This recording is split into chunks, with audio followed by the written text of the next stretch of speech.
So, nandito po tayo sa Worldwide. So, ayan. Ang daming mga kababayan natin dito sa loob. May ano sila, namimili sila dito. Kasi yung central po guys, ito yung sentro. Kung saan, yung mga kapwa natin OFW dito lagi ang pumupunta. Kumbaga, kung sa Pilipinas, yung parang Divisoria or Baclaran, yan. Dito yan sila pumupunta kasi dito yung may mga Filipino food. So, mag-ikot-ikot tayo dito guys and sabayan nyo ako. Ikutin natin yung ano dito. Kunting ikot lang dito sa my Worldwide. Tara!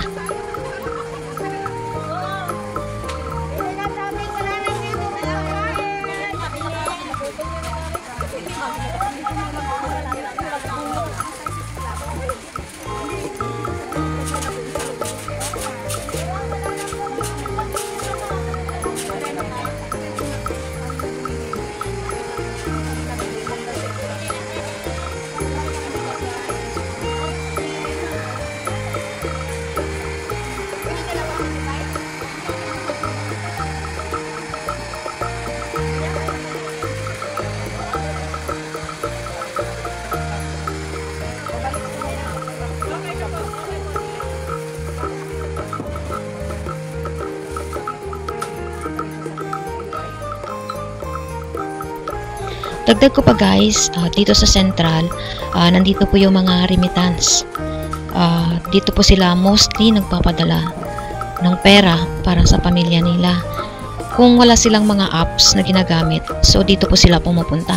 Pipila pa yan sila dito.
Dito naman sa hagdan na to, ginawa na rin nila itong tambayan.